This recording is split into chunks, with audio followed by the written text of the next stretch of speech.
स्वागत है आपका।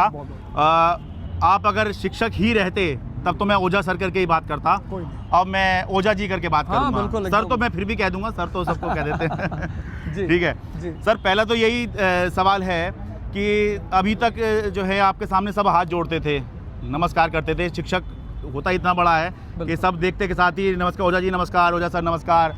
तो अब जब आप उस भूमिका में आए हैं कि कोई भी दिखे उसे आपने नमस्ते करना है, बिल्कुल, तो एक तो नमस्ते कर रहे हो, पैर छूने की नौबत आई है कहीं पर? मैं आपको बताऊं, कोई भी नहीं दिख रहा है। भारत की संविधान की जो प्रस्तावना है, हाँ। उसकी पहली लाइन है हम भारत के लोग, तो वो कोई भी नहीं है। भारत में राजा कौन है? इस देश की जनता। तो जब मैंने जन प्रतिनिधि का रोल अपनाया, हाँ। तो ये जनता मेरे लिए क्या हो गई? राजा हो गई। तो अपने राजा को तो नमस्ते करना ही पड़ेगा ना। और ये बात ये कोई नहीं है।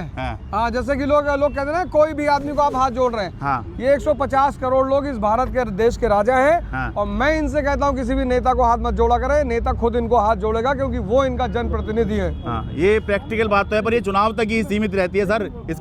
इसके बाद दूसरी होती है। जैसे कहते हैं ना, एक चुटकुला चलता है, चुनाव 2 चरणों में होंगे। पहले चरण में नेता जनता के चरण में होंगे, बाद में जनता जो है नेता के चरण में होंगे। एक पिक्चर आई थी, आपने देखा होगा, मूवी जिगर, हाँ। अजय देवगन की। हाँ, हाँ। तो उसमें एक बड़ा प्यारा डायलॉग था कि हम पुलिस वाले जरा दूसरे किस्म के हैं। तो मेरा साथ भी वही है, हम नेता जरा दूसरे किस्म के हैं। हाँ। अच्छा, अब वही सवाल जो आपसे कम से कम 1000 बार पूछा गया होगा कि भाई मनीष सिसोदिया यहाँ से चले गए, आपको यहाँ से चले कहाँ गए? आप लोग बार बार कहते चले गए। हाँ। मैंने ये सीट मांगी है। आप देखो ये सारे, अभी उस आदमी ने क्या कहा, मैं गोंडा का हूँ। हाँ। तो मुझे यहाँ पे ऐसा समाज, पूर्वांचल और उत्तरांचल, हाँ। 2 ऐसी जगह है। जैसे पूर्वांचल मेरा घर है और उत्तरांचल के सबसे ज़्यादा मेरे दोस्त हैं। मैं जब दिल्ली यूनिवर्सिटी में था तो सबसे ज़्यादा गढ़वाली, कुमाऊनी, ये मेरे दोस्त।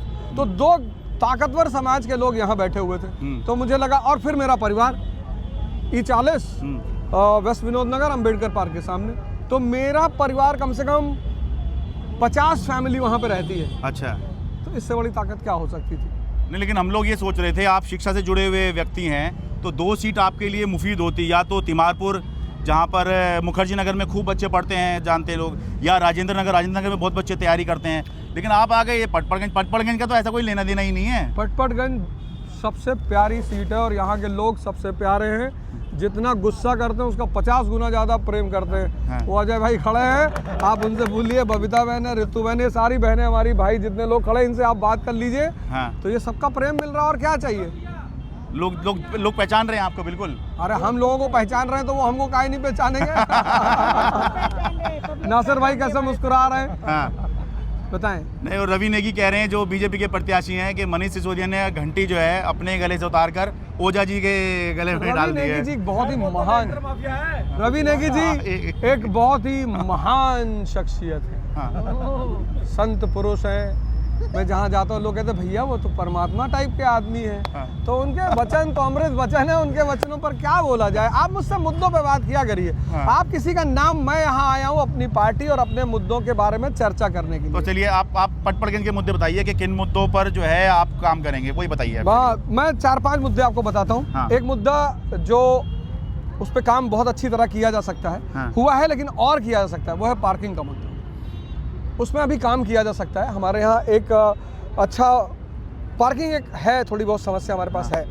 दूसरा है, अगर हम मार्केटों को रेगुलराइज करें, जैसे अमीनाबाद हुई। अमीनाबाद में किसी ज़माने में एंटर करने में आदमी 3-4 घंटे। अमीनाबाद कहाँ पे हुई है? लखनऊ में, ठीक है। वो रेगुलराइज हुई। हाँ। झंडे वाले पार्क पूरा मार्केट के लिए अलॉट कर दिया गया, पार्क के नीचे पार्किंग बना दी गई। आज वो कितनी अच्छी बाजार हो गई है। तो ऐसी बाजार हम श्री राम चौक से तालाब चौक, जो हमारी मेन बाजार है, मंडावली वाली बाजार है। हाँ। और सारी बाजार है, इनको हम रेगुलराइज करके और पटपड़गंज को एक आदर्श विधानसभा बना सकते हैं। सर ये बात और तो